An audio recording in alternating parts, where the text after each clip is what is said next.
This conference will now be recorded.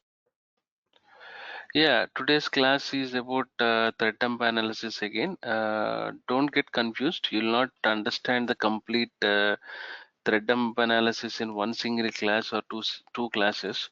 So before you step into this thread dump analysis, right, you need to have some understanding on some basic understanding of core Java concepts. Because the reason is when you want to analyze all the thread dump analysis, right, you need to understand the Java virtual machine overview and the Java and middleware software interactions with respect to different concept components, different areas that are available inside JVM. And also, when you talk about this thread dump analysis, right, you also need to understand about how thread pool works in Java. If you remember from the performance point of view, right? So every time you see some performance issues, so this you most of the times I have seen people increasing the thread pool, which will accommodate where the application server will accommodate more number of threads to execute the tasks. So again, it is not always increasing the thread pool will not help us to fix the performance. I'm sorry. So you need to understand what is JVM thread dump, and most importantly, you need to understand few basics like what is thread in Java, what is multi-threading, and what is a deadlock. What is that exactly? Every performance engineer will do by taking multiple thread dumps, and what are all the different states? The states, right? The states of a thread are very important to understand what each and what each individual thread is doing at what point of time. What exactly is it executing? What task it is doing at that particular point of time? So at what time it is completing the execution, or how it is picking up a new task from the queue, and how it is executing it. So you need to understand all the different thread states like new, running, blocked, waiting, and timed waiting, and the last state of a thread is terminated. There is also a concept in thread dump analysis which is called the thread life cycle of a thread. So like how a thread is created, when it goes to running state, when it goes to blocked state, when it is waiting, and when is timed waiting, and how it is terminated. So before I start, whatever the thread problems that I'm showing, I'm sharing it on the screen. These are all different issues that you see. So I'll tell you one single answer for thread dump analysis. If the question is when do you take a thread dump, okay, or what is the reason for you to take a thread dump? So the only answer is if you see any kind of slowness, any kind of degradation, or any kind of stopping point, right? If the app server is going down, or if the web server is going down, or if database server is going down, or if you are getting a feedback from the real-time users saying that we are not able to access the application at after 12 o'clock in the night, or we are getting some still getting the response, we are getting some it is taking 8 to 9 seconds of time to load the page, or you are seeing some HTTP errors like internal server error, or page not found, server not found, or if you think that all of a sudden you are accessing the application and it is saying that access denied. And anytime you see when you are testing an application with high load or minimal load, or if you're doing some gradual increase of load testing, concurrency testing, simultaneous testing, you always tend to keep an eye on the CPU utilizations, like how the CPU is utilized, or how the memory is utilized, how the disk is utilized. And you also monitor the network metrics. You keep an eye on all of the different metrics that are available across the infrastructure when you do this load test. And anytime you see the CPU spinning or some abnormal numbers with respect to memory or disk, you take a thread dump. And anytime if you have a high GC pause time, or if you think that GC is not happening, the memory is not freed up, the slow performance, and obviously hung threads. When you take the thread dump analysis, only when you take this thread dump for multiple times during the load test, you will know the state of each thread, what each thread is doing, right? And again, application goes down, application not available, server struck, app crashing, server, app server hangs. These are all nothing but application is not responding. It means that the application is not behaving as expected, right? So there are few scenarios where you will see lot of timeout errors. It means that if you take, for example, if you take I don't know how many of you are aware of IRCTC, which is an Indian Railways online booking ticketing system. So most of the times people try to book a ticket at 10 o'clock and 11 o'clock for Tatkal, which is an immediate ticket facilitation. So what they do is at that point of time, uh, the application will have a peak usage. It will have a high user base, and when you try to select your seat, date of travel, type of class, and when you give your card details, and when you click on make payment, you see a message saying that uh, please do not click on back or refresh button, your payment is being processed. But what happens is, even till date, okay, even today, this ticketing system site has been created some 12 years or 15 years ago. It is started from 2006, 2005. Okay, so from the last, this is the second generation which came up with the IRCT second generation, which is there in live now, which came up with so many performance improvements. Even today, when you click on make payment, you see a message, please do not click on back or refresh button, your payment is being processed. And after some time, you get a message saying that we cannot book your ticket, but the amount from your respective bank account will be deducted, and you see a message saying that your amount will be credited into your respective account within the next 7 working days, which is a very big performance issue. Okay, and that is a very frequently used application with high number of users with high concurrency, which is used from different locations across India, using different machine configurations, different bandwidth, different browsers, different operating systems. But irrespective of anything that you use, the application will not respond. Even if you're trying to book a ticket from 200 Mbps or 1 Gbps internet speed with i7 machine or a MacBook using Safari browser, you cannot book a ticket at some point of time.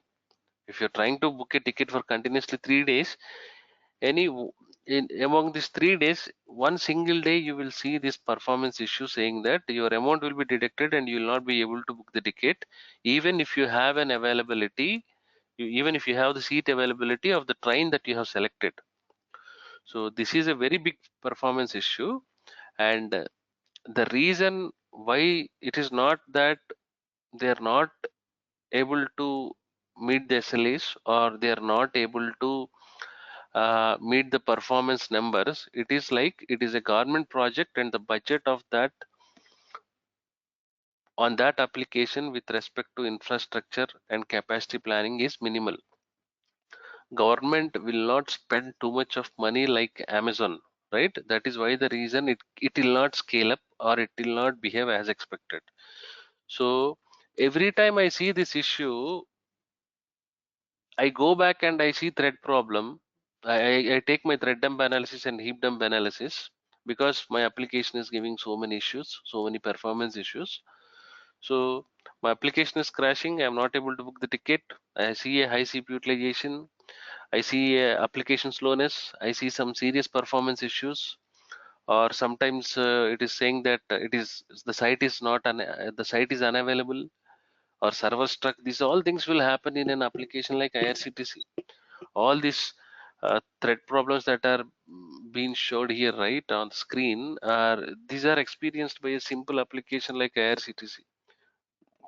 Okay, so before you take any of the thread dump, right, you have to understand all the environment and the different tools that can help you to take different thread dumps. Okay, so thread dumps, you have n number of ways to take a thread dump. Okay, and you have different tools that are available in the thread dump. So I'll show you everything on in real time. I'll show you how to take a thread dump, how to analyze that, how to read the thread dump. Don't worry about that. So I'll clearly tell you that is why the reason I have shared you this JProfiler. Try to install that on your local host and they have in that version of JProfiler you have some demo servers which are already configured, and if you have, you can also try with any one of your JVM. You can install it on any on your other machines. If you have any other laptop, you can install it. You can directly connect to that JVM, and you can with the process ID you can monitor all the heap, all the threads, and you can take heap and thread dumps accordingly. I'll show you that very clearly. Okay, don't worry about that. So before I go to thread dump, so can you tell me what is thread dump? Anyone? It's like getting all the threads along with their state and what they were doing on that instant at that R- instant. Right.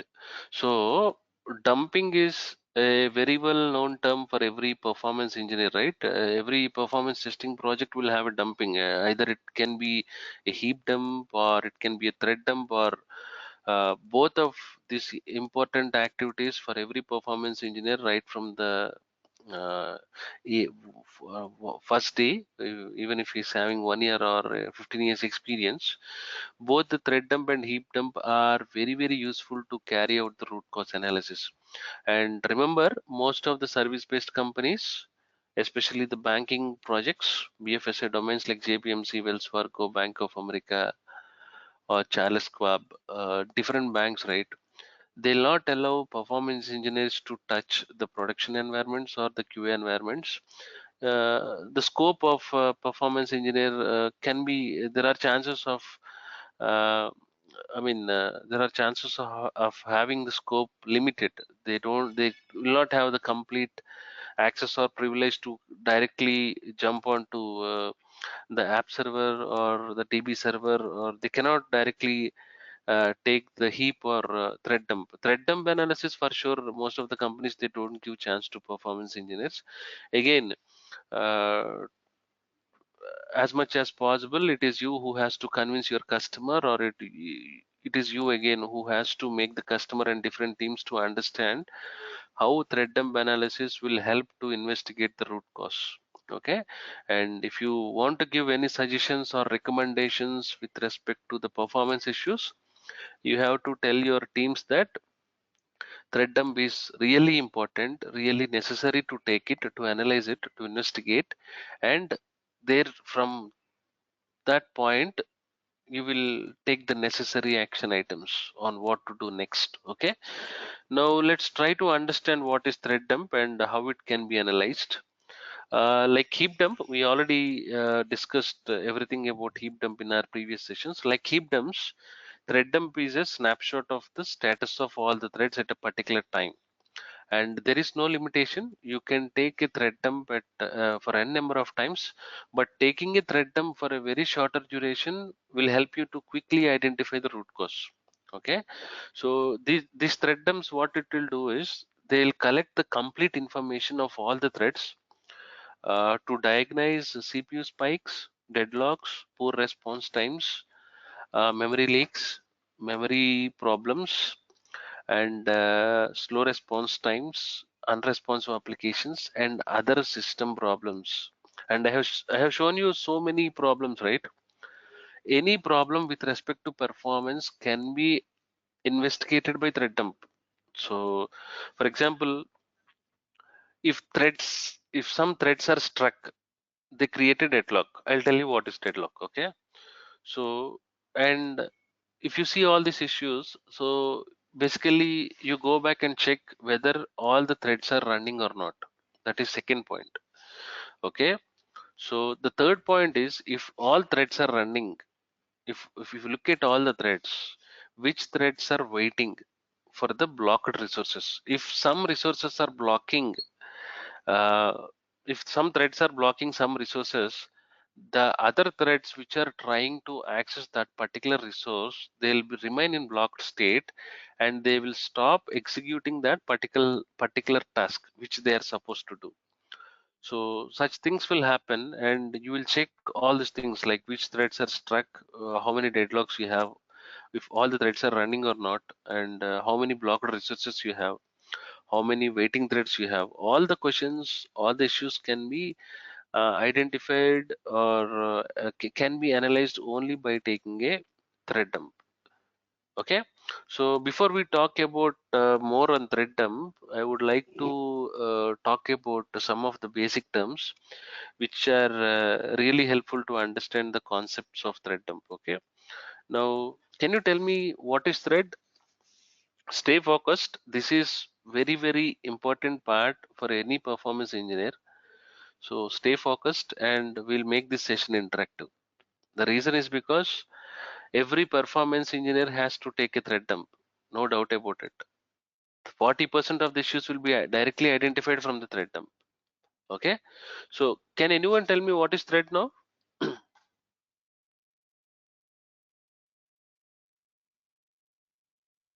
A thread is like a small piece of code in a big program or big application.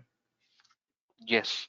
So basically, a thread will have a series of statements that can be processed, or that will be executed in parallel in the same program to achieve something called concurrency. Okay.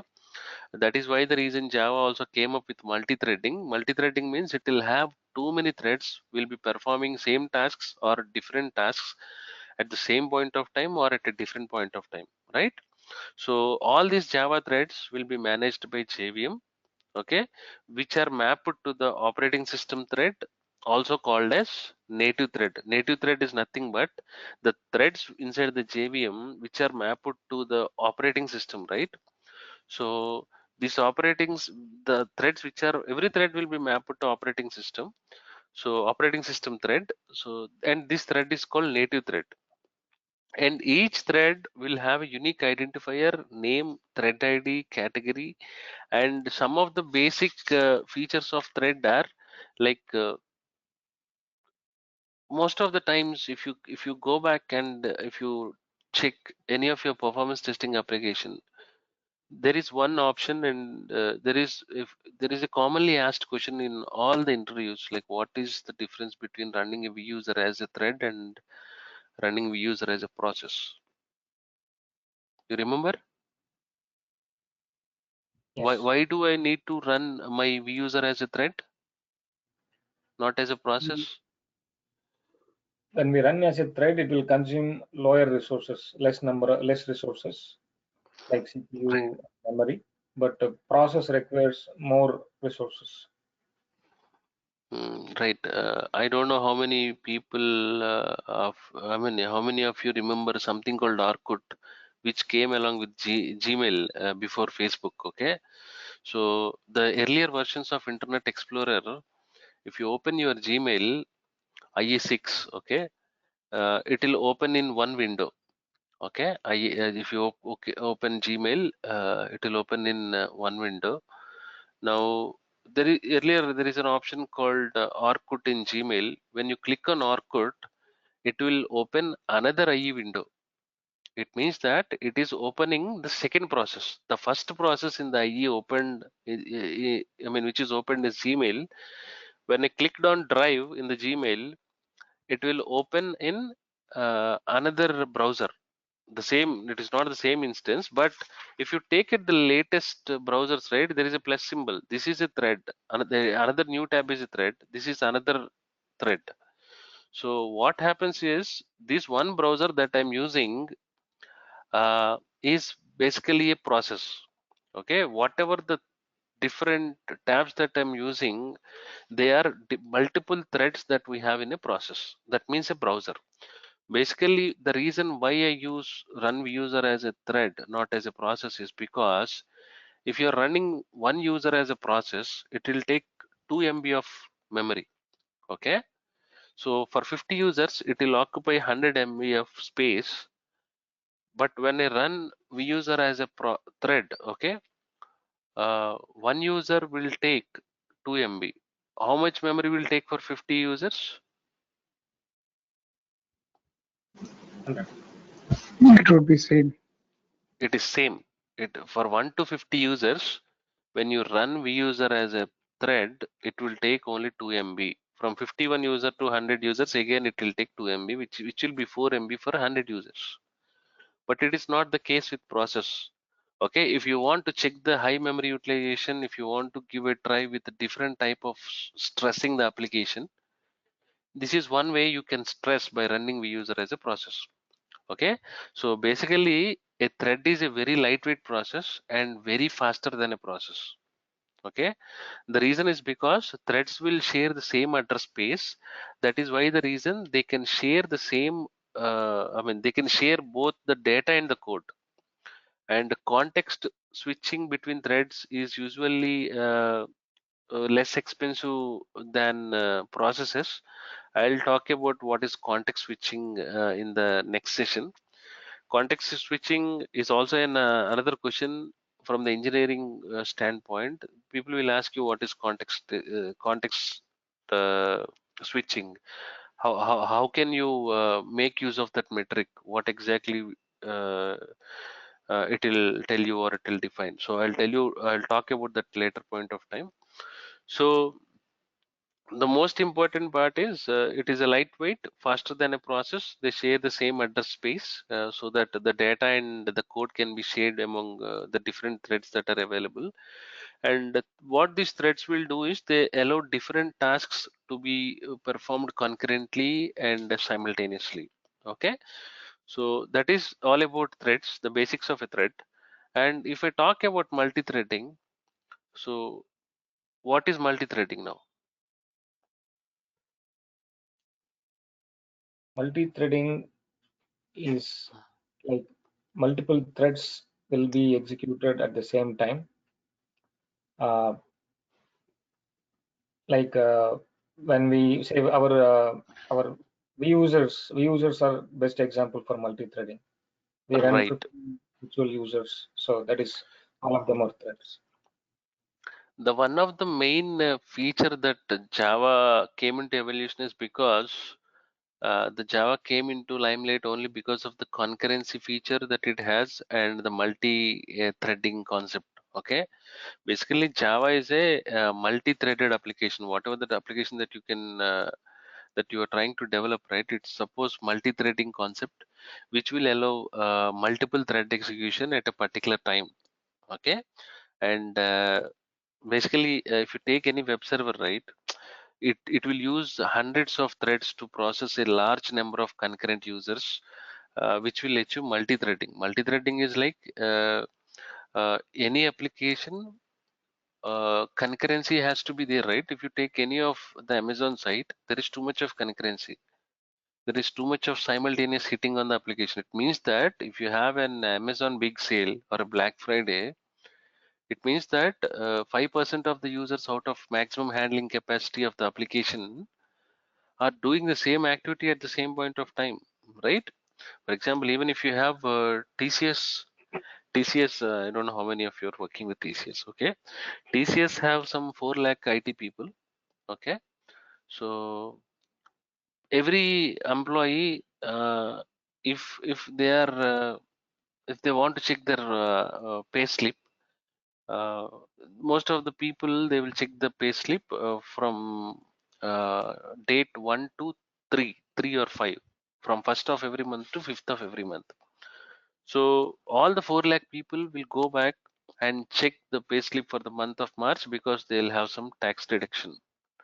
To understand that, Out of 4 lakh users, at least 5% or 2% of the users will have concurrency. That means that to check the payslip, they have to go to the Ultimatics portal. They have to go to some different application. They have to log in there and they have to select the month and they have to click on view or download to check the payslip. So out of 4 lakh employees, 2% of the employees, which is 8,000 or 5,000 of the employees, will do the same login at the same point of time without with no gap. There will not, there even you will not see the difference of milliseconds. It means that 3 to 4,000 users will be hitting the application at the same point of time without any time gap in milliseconds. They open the browser, at least clicking on login. All the 500 users has to deposit the cash into the account at the same point of time. We'll use Rendiverse point, right, in the load runner scripting. So in the same way, when you have too much of concurrency, if you want to see the concurrency of the application, this multi-threading is required. Okay, but the only problem with multi-threading occurs when two or more threads utilize the same resources, and if they're not getting released, and that leads to a deadlock situation, and you will start seeing the performance issues. Okay, now let us talk what is deadlock.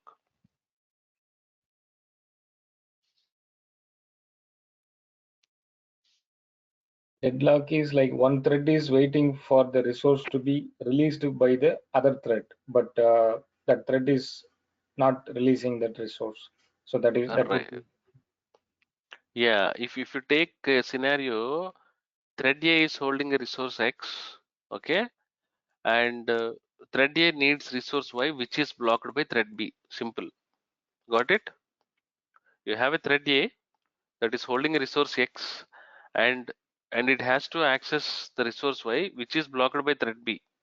That means that thread B is already holding resource Y is already holding thread B.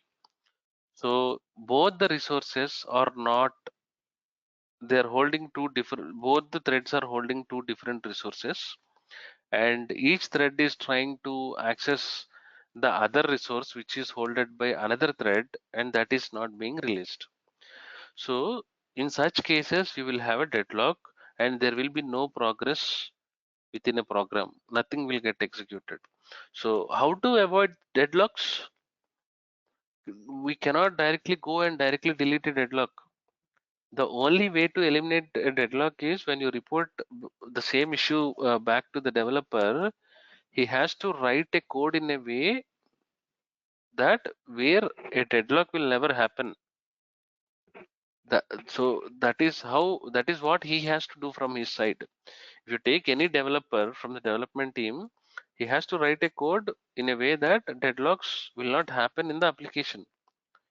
There is no other alternate remedy to eliminate the deadlock. You cannot use any tool to remove the deadlock. You cannot directly go back and make some changes in the code. It is not a performance test engineer's job. Okay, so deadlock is like you have a situation where two or more threads are waiting for the other threads to complete their tasks in order to complete their own tasks. Okay, to identify this root cause of any deadlock, you need a thread dump. Okay, you understand? So again, I want to reiterate the same thing. What is thread dump? Uh, it is a snapshot of all the threads to understand what each thread is doing at what point of time. And this thread dump, right, it will help you to analyze and it will help you to find out what every thread in the JVM is doing at what point of time. To understand how many threads are stuck, how many deadlocks we have, how many threads are running, how many threads are waiting, how many threads are timed waiting, how many threads are waiting for the blocked resources. All these questions will be answered only by analyzing the thread dump. Got it? So to analyze this thread dump, it is very necessary to understand the different states of a thread, and you have let me open that.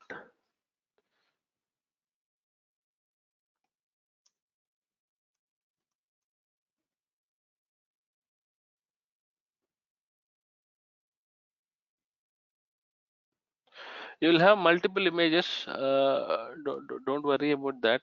So you can basically access any image, but let us go with a simple diagram.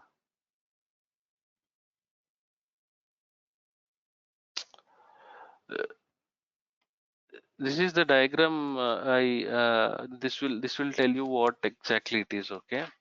So basically, what is new? If you look at the new thread, right? What is new state of a thread?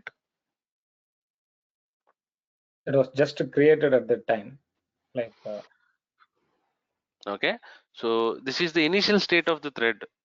Thread is created and it is in the new state. The thread has not yet started to run. It is just ready. That's all. It is just born, or it is just created, and it was put into new. Okay. It is not doing anything. It is not running. And what is the next state? Runnable state. Okay. So what is it? What does it mean? So it will start occupying the CPU and the other resources. Yes. So now the thread from a new state, a thread that is ready for run, is moved from new to runnable state. Okay. In this state, a thread might be actually running, or it can be ready to run state. It means that it is not running. Okay. It is in ready to run state, or it can be actually running. Both the states come into runnable state. But again, there is something called thread scheduler. I'll show you what is thread scheduler. Okay. So thread scheduler is an inbuilt feature of JVM again. So the responsibility of a thread scheduler is to give the thread, and it has to give some time to run. It will make sure, it will actually take care of the thread, what it has to execute, and at what time it has to run. It is the responsibility of the thread scheduler. So in this runnable state, I told you, right, it can be actually running, or there is an intermediate state called ready to run. Ready to run state of a thread also fall under runnable state. So this ready to run state comes because every thread runs for a short while, and it pauses for some time, and it actually releases some CPU to another thread. So in such situations, what will happen is the remaining threads that are in queue will get a chance to run.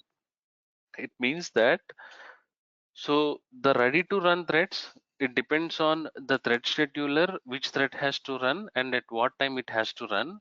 So most of the threads from this intermediate state called ready to run state, right? What happens is few threads will run for a very short while, and it will pause for some time, and it will release the CPU that has been consumed, and it will give chance for the remaining threads to run. That again happens from the thread scheduler. Okay. So threads that are ready to run and waiting for the CPU are currently running threads which lies in runnable state. So a simple line, you can say that the threads which are actually running, or which fall under this intermediate state ready to run state, they come under runnable state. Okay. Now can you tell me what is blocked? If you look at the diagram, what is blocked?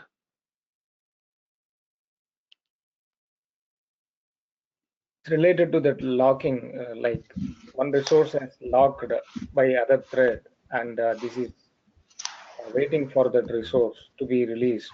But Right. So a thread is in the blockout state when it tries to access a protected section of a code. Why I called the protected section of a code is because that particular protected section of a code is already locked by some other thread. You got it? So a thread will directly go into the blocked state when it tries to access the protected section of your code, because that protected section of the code is already locked by some other thread. Can you place your call on your mute because I'm hearing a lot of disturbance. Yeah, thank you. So when this protected section is unlocked, right, again the thread scheduler picks this blocked thread and it will move to runnable state. Okay, when you will see the protected section unlocked, the other thread which has been locked, right, that has to release that particular resource which is actually which is trying to access by another thread.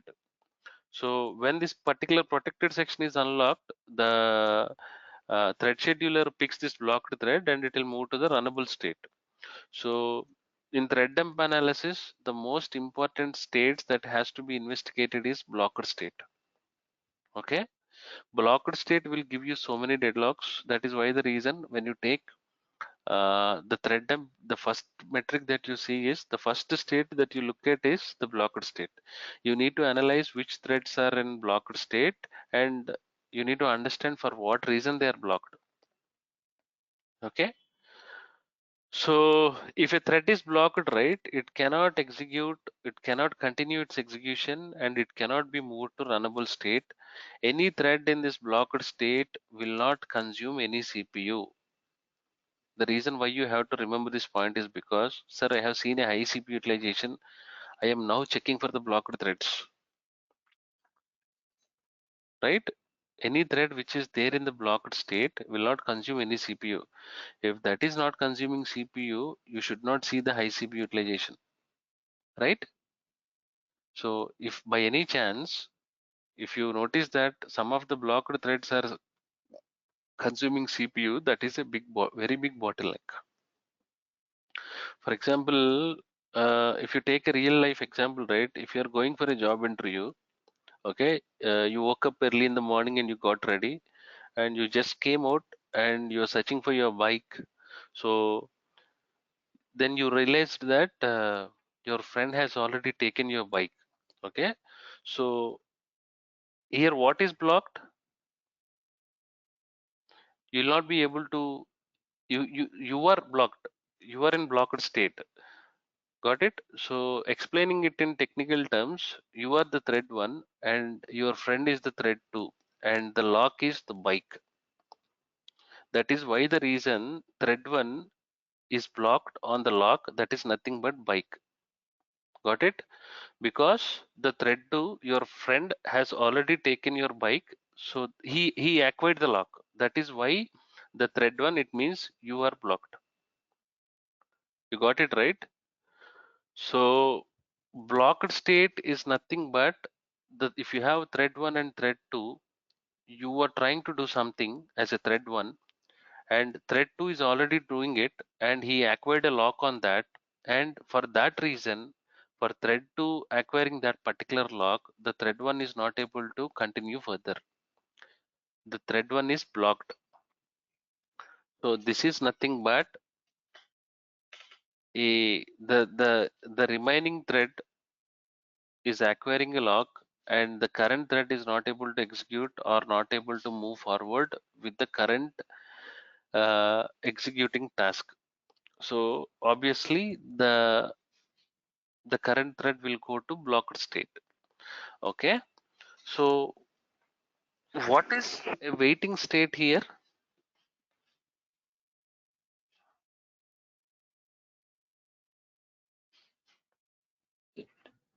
Thread is waiting for other thread to complete its task.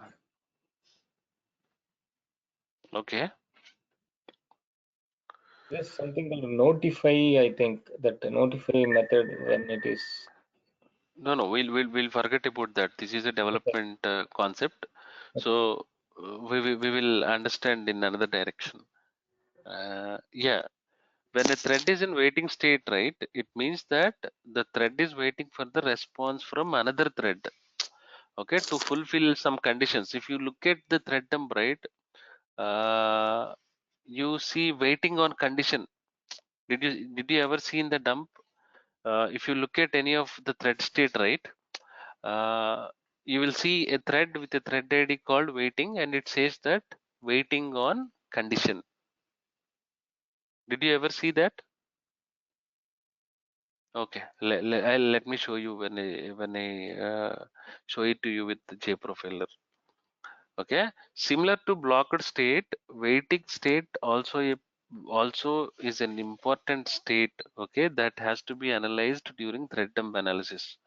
We need to analyze which threads were in the waiting state and what was the cause.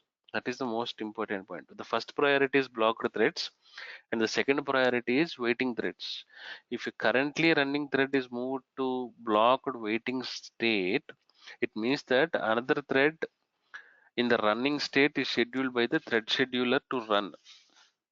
Okay, again, it is always the responsibility of a thread scheduler to determine which thread has to run at what point of time.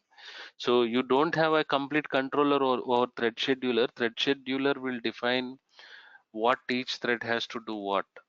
You don't worry about how threads will work. Okay, thread scheduler will automatically take care. And there is a thread pool executor which came up with since Java 5. I'll also tell you that. Okay, so the amount of time, the amount, for example, you have some work. I mean, if you come for an interview, right? You are done with an interview, and if I ask you to wait for some time, HR will get back to you. Okay, you are done with your interview. Your assumption was like I did the interview well and I got selected, and you did not get any feedback from the interview team, interview panel, or the respective HR from the company. So you can wait. The HR will get back to you. That is nothing but waiting. You don't know the time. You will keep waiting until and unless the HR gets back to you. I mean, you have to wait. Like he can call you in a day, or he can call you in a month, or he can call you in 2 weeks. That is nothing but waiting state. You don't know the timing, but you will keep on waiting. You will be stuck with waiting. Okay. Yeah, So it's a classic example. yep. So if you there is another timed waiting, right? If you go with timed waiting, what is timed waiting? It will wait for a particular time, which is given. There are some methods actually. Okay, there are some when it I mean a thread lies in this timed waiting state. Actually, when it calls different methods that we have, like there are some different methods, some important methods like wait, okay, or sleep, or join, or park. I'll tell you tomorrow what are that. So without a timeout parameter, they can park, or they can sleep for some time, or they can wait for some time, or they can join something. Okay, so a thread basically lies in this timed waiting state until the timeout is completed or until a notification is received. If you There will be some kind of notifications from a thread scheduler. If you get such notification, right, until and unless you get some notification from that, a thread will wait for some time. That is nothing but timed waiting.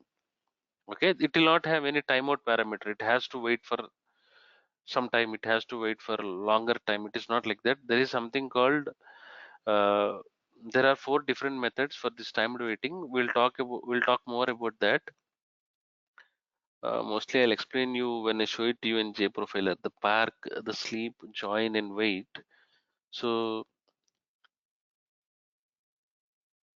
if you see most of the threads, you will see a message. If you are taking a thread dump file, right, you will see a message saying that waiting on a condition. It can be a waiting, or it can be a timed waiting. Timed waiting is nothing but you will have some conditional wait. I don't know how you will set that conditional wait, but I should have one example. I'll tell you that. Okay. So timed waiting is nothing but how to explain you this one. Like for example, you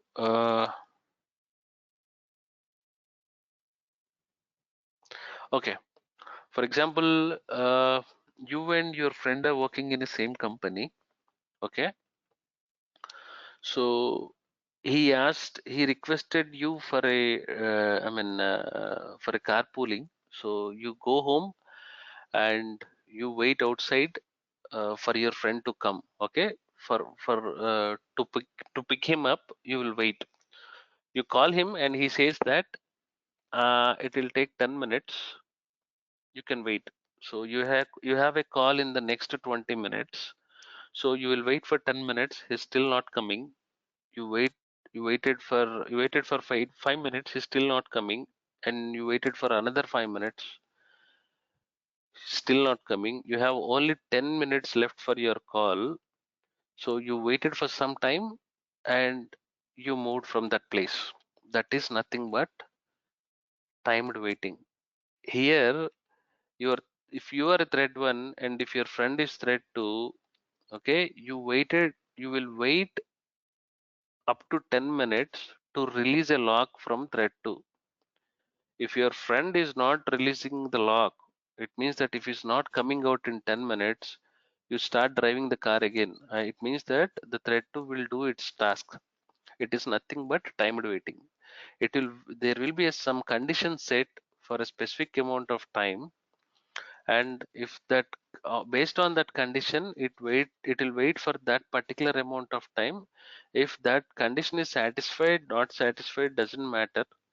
After some time, whatever the time that you have defined, if you are not getting that response from the remaining thread, or if it is not releasing that particular lock, you will start moving and you will continue to do your work. You understood? So the last state is terminated. Terminated is nothing but the thread will terminate when it completes its tasks, or when it completes its job. Okay, when has been completely executed, it will get terminated by releasing the CPU and memory. Okay, when basically a thread will terminate when the code of the thread has entirely executed by a program, or when it completes the activity which is supposed to which it has to perform. When both the things are satisfied, right, the thread will automatically terminate it. And there are another basics of thread types, right? You have two types of threads. Do you know what are they?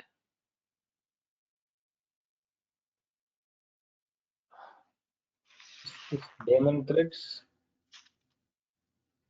Hmm. And the second one is what? Second one, I don't know. It's a non-daemon thread. Non-daemon threads. Okay, we'll clarify the questions in the last. Okay, I have seen the chat just now. I'm sorry. So, what is your question? Okay, yeah. Daemon threads and No, I saying just something? guessed non-daemon threads. Okay. So, what is a daemon thread now? Example is the garbage collection. We discussed that, like JVM runs that in the background daemon thread. Garbage collection is run by a daemon thread. Daemon threads are background threads which are very low priority threads. Okay, don't worry about the daemon threads. I mean, if you compare it with non-daemon threads and daemon threads, you have to look at user. Non-daemon threads are also called user threads. The first thing that you have to look at is non-daemon threads, which are also called user threads. And when I talk about daemon threads are basically which runs in the background, and they are very low priority threads. Okay, and the life of daemon threads depends upon the user threads. Okay, and all the daemon threads are created by the JVM. Got it? When you come to the non-daemon threads, it is also called user threads, which are called high priority threads. And this mainly user threads, right? They are specifically designed to do some specific task. Okay, and user threads are created, the non-daemon threads are created by the application, not by the JVM. The garbage collection which runs in the background, which is called daemon thread, all the daemon threads are created by JVM, and all the non-daemon threads are created by the application. Got it? So the another main important difference between daemon thread and non-daemon thread is, in daemon threads, the JVM will not wait for the JVM will not wait for daemon threads to finish their work. Okay, it will not wait. The JVM will directly exit as soon as all the user threads finish their work. But when you come to non-daemon threads, right, JVM will wait for user threads to finish their work. It will never exit until all the user threads finish their work. That is the only difference. But when you take about when you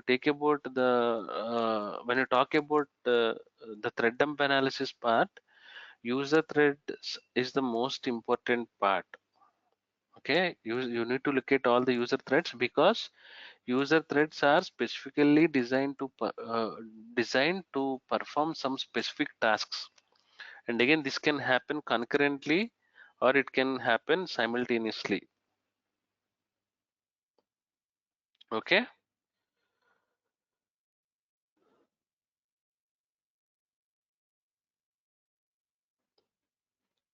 And I told you about different threads, right? I mean, not threads, different ways of thread dump generation last time in the previous class. Uh, it In the previous class, I have already explained about thread dump generation. It can be done through various methods, especially on Windows Server and uh, Unix, Linux flavors. So the first step is always, you remember, if you want to take a thread dump, the first step is always to know the Java process ID running on the server. Okay, only if you know the Java process ID, you can simply you can simply take a thread dump by using a JStack command. You know the JStack, right? You have everything in Java in the JDK bin folder. Uh,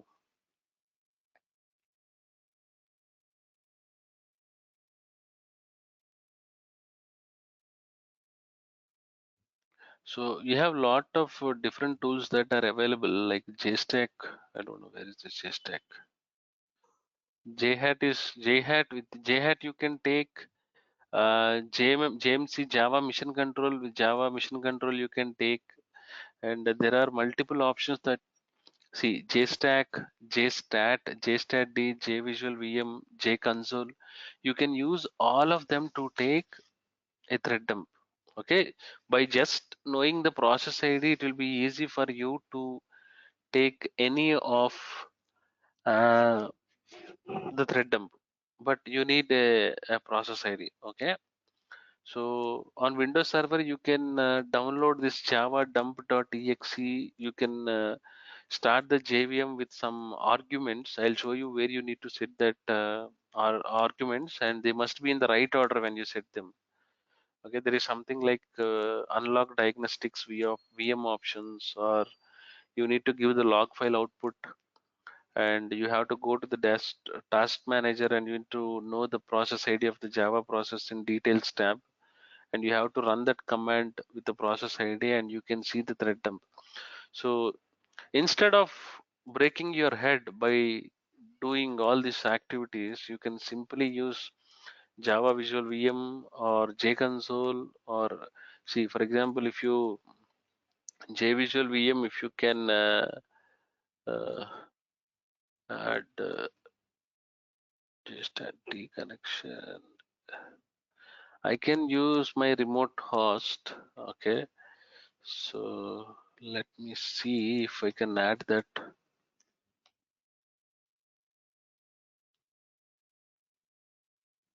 This is my machine. Okay, this is my Windows machine where my WebLogic is Okay, installed in the application. Yes, please. I guess App Dynamics to have a function that takes a thread dump, right? Right.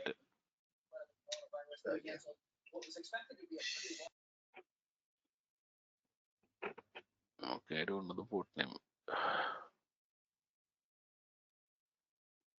So, if or I mean, see, uh, earlier, right? We used to use all these different tools to take all the Java, heapdums, threadums, and all. Now, with all the APM solutions that we have in the market, right? You have everything actually. I mean, it will capture anything for you. You can directly go back and you can take heap snapshots at any point of time. Oh my God. Okay, if you go back here, it is not this one. See, if I go to new session, right, you can go to new server integration. You can directly add any of the application server that you have. See, it can be Glassfish, or it can be WebSphere any version, or it can be JBoss, or it can be WebLogic server. I have a 12C, not on this computer, on a remote computer I have. So I can add that.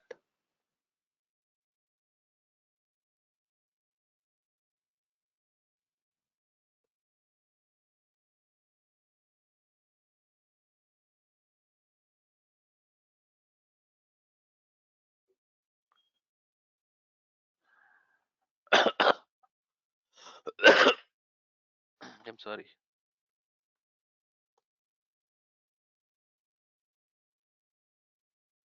So this is how you give the address, and I don't have some directories and all, but this is how I'll show you tomorrow when I completely show it to you how to analyze thread dump and head dump, sorry, heap dump. So simply clicking on thread dump, right? If you click like this, it will take a snap of thread dump, because I don't have any activity running. Taking a thread dump and heap dump is not a rocket science. You can go and see all the threads. See, the status is waiting here. You can see, go to the threads. You can go to thread dumps. If you click on if you double tap this one, it has to show you all the thread thing. So see, if you go to JDBC server, it's good to go actually. Open a new window.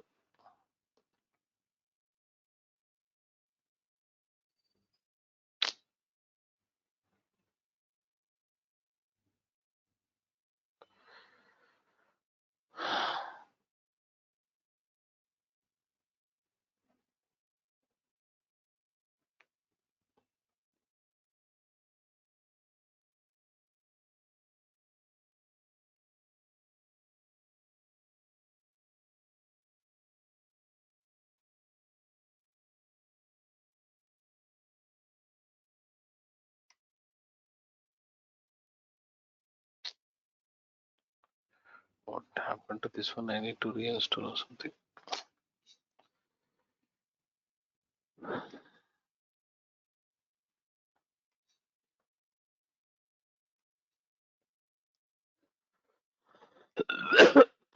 I'm sorry. I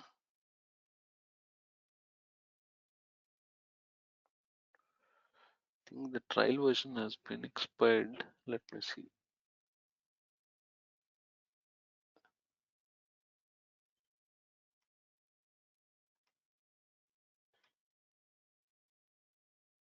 So you can do this integration. That is how you do. If you have a JProfiler, right, you can directly install it on where the app server is installed. But you can also install it on your local host where you are trying to execute your load test. You can directly configure to the app server, and you can profile how. I mean, irrespective of how many number of JVMs or application servers you have, you can directly add that. You can directly connect to that one. You can also do manual configuration by giving all the you can also add the different JVMs, the number of JVMs to this JProfiler, and you can get connected. Okay.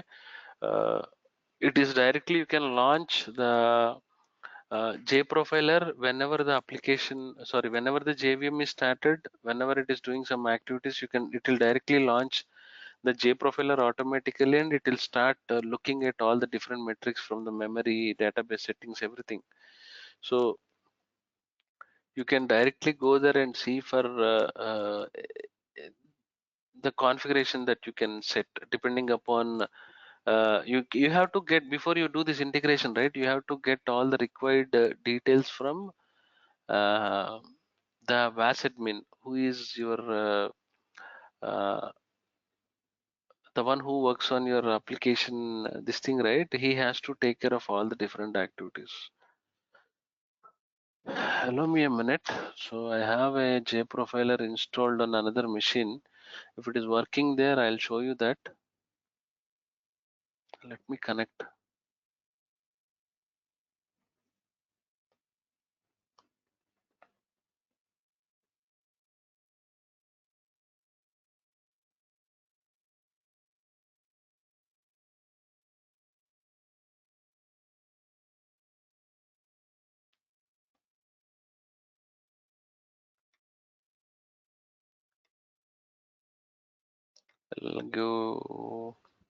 I'll give one last try. Okay, no. So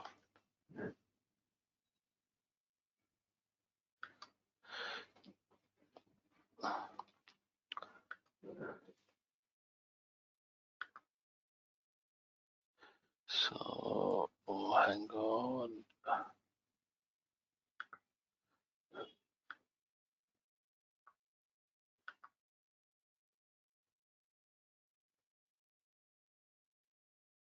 I'm, st- I'm sh-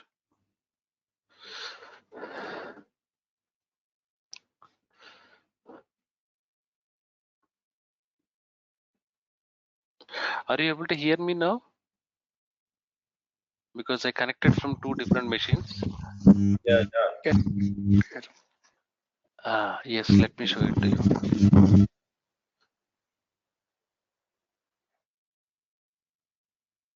Okay.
Can I make any one of you as an organizer, because I have to leave from one of the machine to show you that. yeah, you can make me, Mahesh.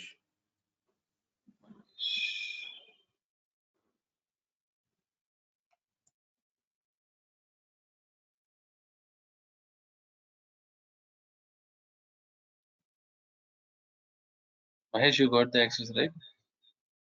You're now the organizer.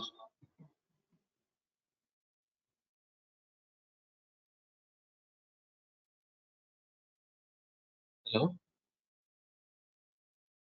Okay. You're the organizer now, right? Yeah. Let me disconnect from this machine.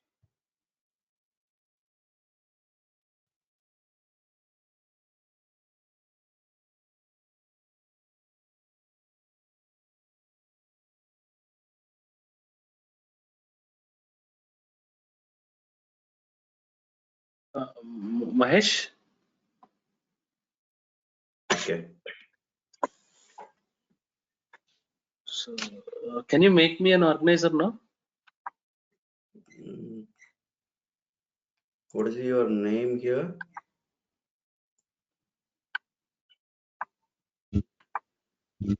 Isha. Isha 1. Okay.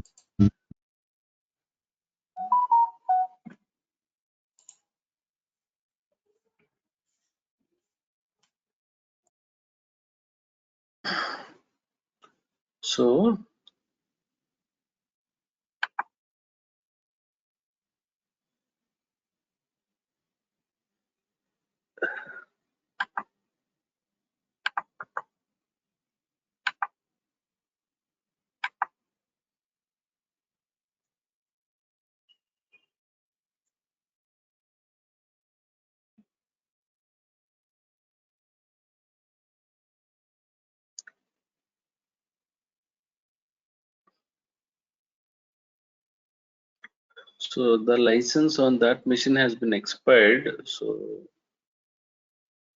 if I go to demo server, right? So now it is starting some demo server, and you can simulate some traffic on this. I don't know how many have installed. If you install, right, you can directly access some demo server. Okay, now I'm giving high load, simulating JMS message handling, simulating servlet requests 280. Okay, now if I give this simulation,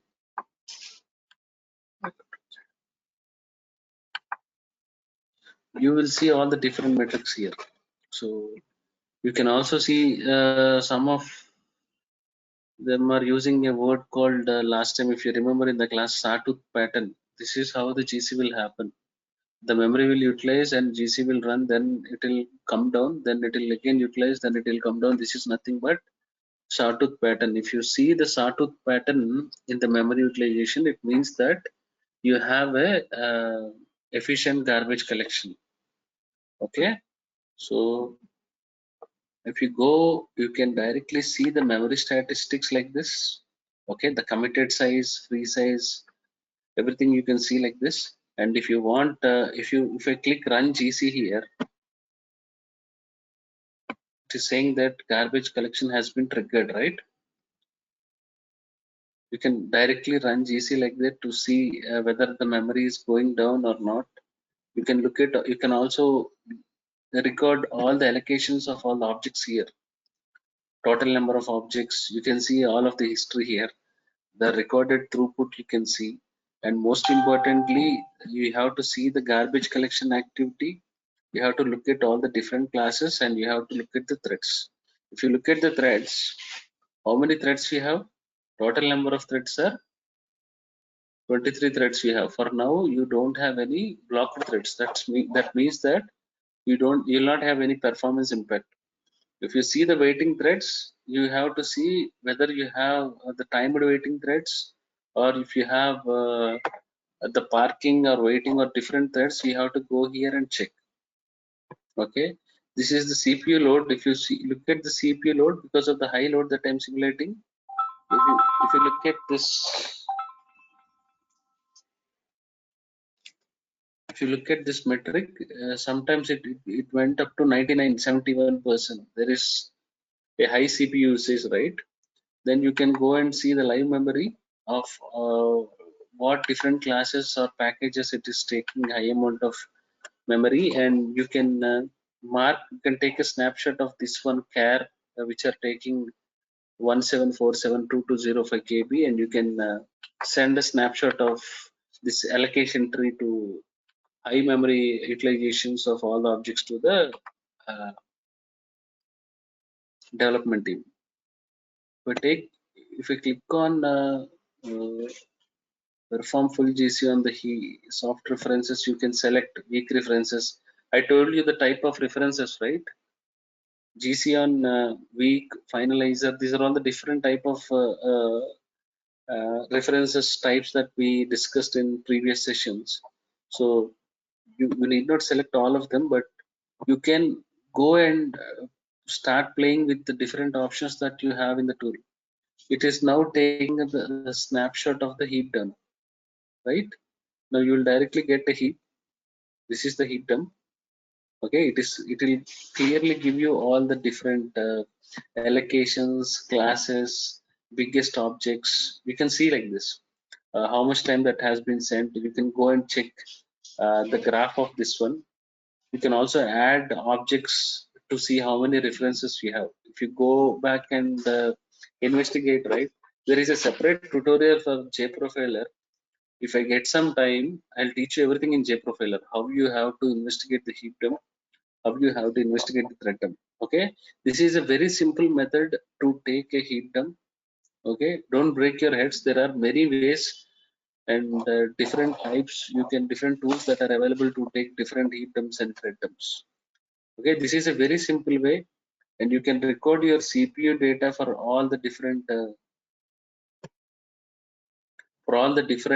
thread groups that you have. You can select the threads which are running.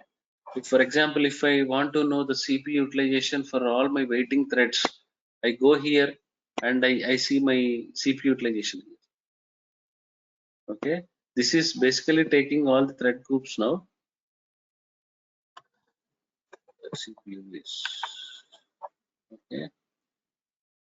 So if you want to look at, if you want to filter the type of thread state, and if you want to see the CPU utilization, this way you can go and see. Okay, and most important part is threads. You can go back, see by all the threads only which are alive or which are dead. By looking at all the dead threads, it means that you will try to check if these threads are occupying some memory or eating some CPU, and you cross investigate to see if some threads are not being deleted from the CPU or something, and accordingly you take the necessary actions. Okay, and if you take the thread monitor, it will directly tell you the start time and which thread is running. It will have a thread. If you go to a particular thread, it will give you the pool number. The thread pool number is pool 1, and it will tell you which runtime, which group it is running, and at what time it is running, and the status of it. You can check the status like this: running, waiting, and all these things. And again, coming to the thread dump, if you take this thread dump, right, and thread dump is created. Again, if you tap like this, it will create another thread dump. Okay, so this is a waiting thread. If you look at this color, right, it means that waiting. So you have to go back and see why this thread is waiting. Okay, there is a lot more to talk about thread dump. Okay, you can also record the database activity. You can go here and you can record the different database activities of all the JDBC connections, and you can see what is happening with connection leaks and hotspots. And you can also check the, see, if you go to hotspot, it is giving all the queries, right, what is taking high amount of time. So you can provide, you can do all these activities only by using JProfiler. If you are learning JProfiler end to end, all the different metrics, JProfiler is very big actually. If you compare it with JMC, JConsole, JVisual VM, JProfiler is very, very big. If you know how to, if you install this, if you start playing with all the options that are available, you will get a very good understanding on how you can analyze the thread dump analysis, heap dump analysis, what is heap worker, how you can configure JProfiler with multiple JVMs that sits on different flavors of Windows, Linux. You can look at all these things. So the first and foremost prerequisite is you have to install this one.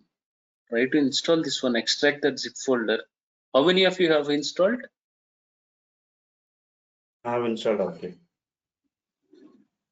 If you don't start doing some hands-on exercising, it will be very hard for you to understand. Theoretical classes will not help you at all. I promise. Even if you pay lots of money to different classes, it will not help you. I would strongly recommend you to install it. There are some demo servers.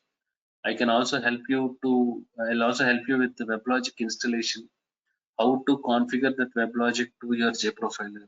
If you configure that, it is like a real-time practice. All right.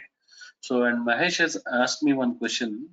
So the size of maximum threads, okay, it depends upon the environment or the type of machines that you're using, the type of middleware that you're using in your architecture, and the type of Java JVM infrastructure. Basically, uh, it is like